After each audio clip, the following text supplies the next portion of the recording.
जय हिंद दोस्तों, स्वागत है आप सभी का आपके अपने YouTube चैनल जैकपुर पे। तो आज के इस वीडियो में हम लोग क्लास 10th का जो अर्धवार्षिक परीक्षा है सेवन एग्जाम आप लोगों का होने वाला है, उसके लिए मोस्ट इंपॉर्टेंट क्वेश्चन पेपर लेकर आए हैं, जिसमें आपको ये पता चल जाएगा कि एग्जाम में कैसा क्वेश्चन आ रहा है और किस टाइप से क्वेश्चन आपको देखने को मिलने वाला है। तो वीडियो काफ़ी इंपॉर्टेंट होगा, जल्दी से वीडियो को लाइक कर दीजिए एंड सभी दोस्तों को शेयर कर दीजिए। तो देखिए, सबसे पहले आप लोग को जैसे जाइएगा आपको ऐसा इंटरफेस देखने को मिलेगा, वहाँ पर आपको क्वेश्चन पेपर पे जैसे ही आप लोग पहुँचोगे, ठीक है, तो यहाँ पर आपको जो देखने को मिलेगा कि पूर्णांक, ठीक है, 40 नंबर का पूर्णांक मिलेगा आपको। समय आपको बताया जाएगा कि 1 घंटा 30 मिनट आपको मिलने वाला है और सभी प्रश्न अनिवार्य हैं। प्रश्नों की जो कुल संख्या होगी वो 40 होगी। सभी प्रश्नों के लिए 1 अंक निर्धारित होंगे, यानी कि जितना आपका प्रश्न होगा उतना आपका नंबर्स होगा, ठीक है। इसके बाद देखिए यहाँ पे क्या होगा, यहाँ पे आपसे कहा जाएगा कि सभी प्रश्न के अंक निर्धारित हैं। प्रश्नों के 4 विकल्प आपके पास दिए जाएंगे, इनके 4 ऑप्शंस आपको होगा। इनमें से सही विकल्प का आपको चयन करना है और गलत के लिए कोई भी अंक नहीं काटा जाएगा, यानी अगर आपसे कोई आंसर गलत हो जाता है तो आपका वहाँ पर कोई भी नंबर नहीं कटेगा। तो सबसे पहले जैसे ही आप जाओगे तो वहाँ पर एक पैसेज तो आपको हिंदी में एकदम कन्फर्म है कि मिलेगा ही मिलेगा। तो जैसे ही पैसेज आपको मिलेगा और उस पैसेज से कम 5 सवाल आपको मिलेगा। जैसे ही पैसेज आपको देगा, इस तरह से ये पैसेज है, आप इसको पूरा पढ़ना है, ठीक है, रीड करना है पूरा पैसेज को। अब यहाँ पे देखिए, फिर 1 गुना 5 का मतलब है एक एक नंबर करके 5 सवाल आपको पैसेज में से ही पूछेगा। सारा का सारा जो है ना, आपका बस एक बार पढ़ना है और उसके बाद सारा का सारा आंसर कर देना है, ज़्यादा आपको दिमाग वहाँ पर नहीं लगाना है। तो चलिए शुरू करते हैं और 40 के 40 मोस्ट इंपॉर्टेंट सवाल आपको इस वीडियो में दिखा देते हैं। तो हम डायरेक्ट सवाल पर आ गए हैं, क्योंकि हम पैसेज पढ़ेंगे तो काफ़ी सारा समय आप लोगों का वेस्ट होगा। तो डायरेक्ट सवाल पर आते हैं। सवाल में देखिए कहा गया कि घड़ी की निरंतर सरकती हुई सुइयों से क्या कहती है। तो ये जो कहती है ना, ये कहती है कि कुछ कर लो, समय बीतता जा रहा है, कुछ कर लो, ठीक है। नेक्स्ट है आपका कि गांधी जी ने किस वस्तु का अधिक महत्व बताया है। तो गांधी जी ने कौन सी वस्तु का अधिक महत्व बताया है। तो ये बताया था आपका समय की परख का, ठीक है, समय की परख का जो है अधिक महत्व बताया था किसने, गांधी जी ने। तीसरा सवाल है आपका कि जीवन की कुंजी क्या है, ठीक है, जीवन की कुंजी क्या है, ये आपका सवाल है। इसका हो जाएगा आपका समय का मूल्य को समझकर काम करना। समय का मूल्य समझकर क्या करना, काम करना। नेक्स्ट आपका जो सवाल है वो है आपका कि अधिकतर व्यक्ति जीवन के अमूल्य क्षण किस प्रकार खो देते हैं। तो वो अधिकतर व्यक्ति जो होता है तो उधेड़ बुन में, यानी कि हंसी मजाक में, उधेड़ बुन में, ठीक है। उसके बाद जो देखिए यहाँ पर आपको बताया जा रहा है कि निम्नलिखित काव्यांश को ध्यानपूर्वक पढ़कर उससे पूछे गए प्रश्नों का उत्तर देना है। तो इस तरह से आपको कविता दिया जाएगा, कविता को पढ़ना है, पढ़कर आप लोगों को फिर आंसर करना है। ये जो है जैकबोर्ड आपको पैटर्न समझा रहा है कि इस पैटर्न पे आपका एग्जाम होने वाला है। तो पूरा का पूरा पैटर्न को समझ लीजिए, ठीक है। जैसे ही आप इसको पूरा पढ़ लोगे तो यहाँ पे देखिए क्या है, कुछ भी बन बस कायर मत बन, ठोकर मार पटक माथा तेरी राह रोकते पाहन। इसको पूरा पढ़ लीजिए, ठीक है। पढ़ने के बाद फिर इसी से रिलेटेड आपको क्वेश्चन पूछा जाएगा। अब देखिए, इसी से रिलेटेड क्वेश्चन पूछा है, कवि के अनुसार किस प्रकार का जीवन व्यर्थ है। तो कवि के अनुसार जो जीवन व्यर्थ है आपका कायर बन के चुपचाप रहना, ये जीवन क्या है, व्यर्थ है। रे मनुष्य बस कांतर कर्दन का आशय क्या होगा। तो इसका जो आशय होगा वो हो जाएगा दुख से रोना। क्या हो जाएगा, दुख से रोना हो जाएगा, ठीक है। क्वेश्चन नंबर 7 पे आइए। क्वेश्चन नंबर 7 में कह रहा है आपसे कि कवि मनुष्य से क्या कहना चाहता है। तो कवि जो है वो मनुष्य से कहना चाहता है कि मनुष्य कायर बनकर ना रहे। मनुष्य क्या करे, कायर बनकर ना रहे, ठीक है। नेक्स्ट है आपका पथ चूमे तरस्कर का अर्थ क्या होगा। तर्कस का अर्थ क्या होगा, पथ चूमे तरकस। तो इसका मतलब क्या होगा, तो पथ में कांटे हैं। क्या है, पथ में कांटे हैं, ठीक है। उसके बाद देखिए व्याकरण से भी आपका सवाल आएगा। यहाँ पर आपको समझाया जा रहा है कि आप जो है व्याकरण की तैयारी भी करके जाना, क्योंकि वहाँ से आपको व्याकरण से भी सवाल पूछेगा। जैसे यहाँ पे पूछा है, निम्नलिखित प्रश्नों का सही विकल्प का चयन आपको करना है। कह रहा है कि जिस वाक्य में कर्ता क्रिया और कर्म उपस्थित हो वह कौन सी क्रिया होती है, ठीक है। तो वो जो होती है ना, वो कैसा होता है, वो होता है आपका सकर्मक क्रिया। जिसमें कर्म होगा उसमें सकर्मक क्रिया हो जाएगा। दूसरा सवाल है कि कौन सा वाक्य अकर्मक क्रिया का उदाहरण है। अब यहाँ पर कौन सा वाक्य जो है अकर्मक क्रिया का उदाहरण है आपको बतानी है। तो इसका जो राइट आंसर हो जाएगा वो हो जाएगा आपका बंदर नाचता है, ठीक है, बंदर नाचता है।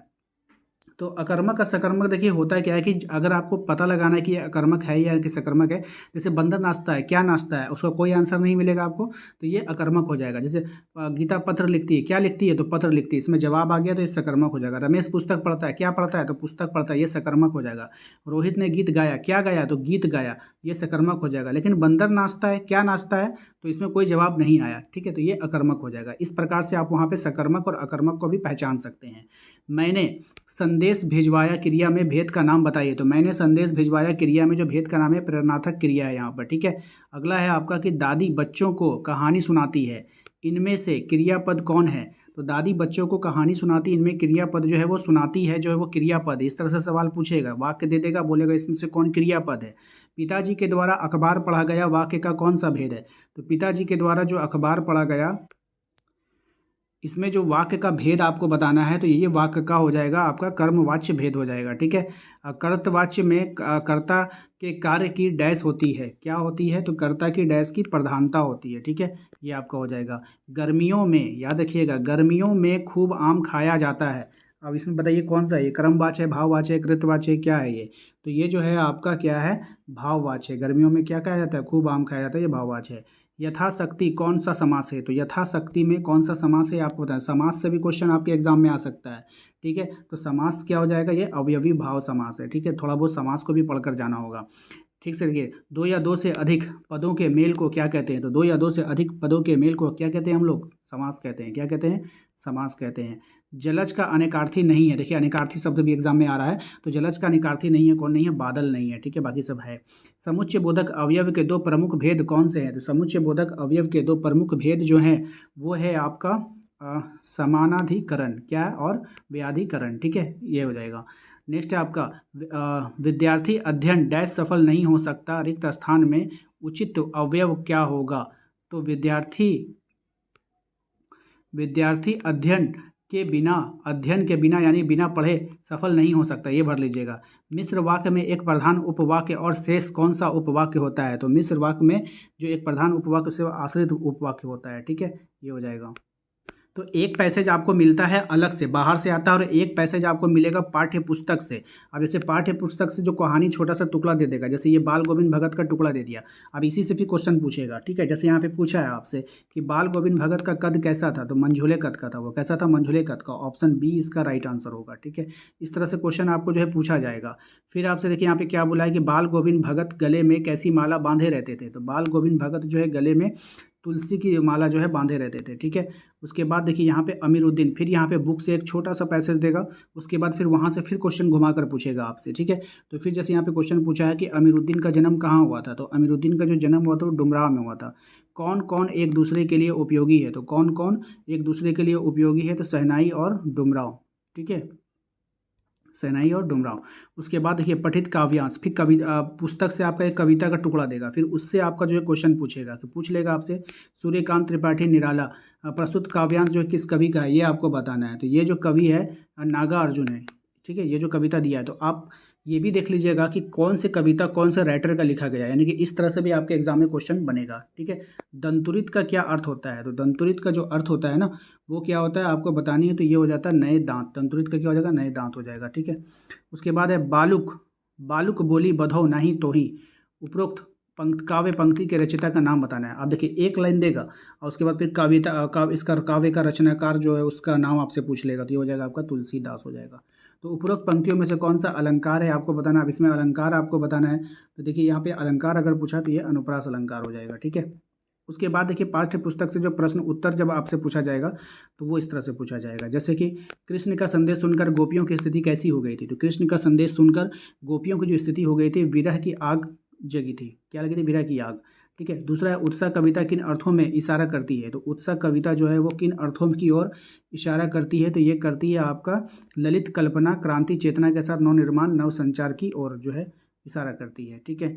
नेक्स्ट हो जाएगा आपका मुख्य गायक की आवाज़ कैसी थी, यहाँ पे गायक होगा, ठीक है। मुख्य गायक की आवाज़ कैसी थी, तो जो मुख्य गायक था उसकी आवाज़ जो चट्टान जैसी भारी थी। धुंधला प्रकाश किसका प्रतीक है, अब ये धुंधला प्रकाश किसका प्रतीक होगा, तो ये धुंधला प्रकाश जो होगा वो आपका अस्पष्ट सुख का जो प्रतीक होगा, ठीक है। नेक्स्ट है आपका मृग तृष्णा का अर्थ क्या होता है, तो मृग तृष्णा का जो अर्थ होता है वो होता है आपका छलावा। पाठ माता का आंचल में मर्दुए शब्द किसने किसके लिए प्रयोग किया है, तो ये जो शब्द प्रयोग किया गया था ये प्रयोग किया था आपका ऑप्शन बी लेखक की माता ने लेखक के पिता के लिए, ठीक है, ये याद रखिएगा। नेक्स्ट आपका मूर्तिकार ने अंत में मूर्ति के नाक के लिए क्या सुझाव दिया था, तो मूर्तिकार ने अंत में मूर्ति के नाक के लिए सुझाव दिया जिंदा नाक लगा दी जाए, ठीक है। नेक्स्ट है आपका साना साना हाथ जोड़ी प्रार्थना में लेखिका ने किस देश की युवती से सीखी थी, हाथ जोड़कर प्रार्थना करना जो था वो किस देश की युवती से सीखी थी, ये आपको बतानी है। तो राइट आंसर हो जाएगा आपका नेपाल से, ठीक है। कैप्टन कौन था, तो कैप्टन जो था वो एक चश्मा बेचने वाला था, कैप्टन कौन था, एक चश्मा बेचने वाला था, ठीक है। नेक्स्ट आते हैं हम लोग, लेखक ने खीरा खाने से क्यों इनकार कर दिया था? तो लेखक ने खीरा खाने से इनकार किया आत्मसम्मान की रक्षा के लिए, ठीक है।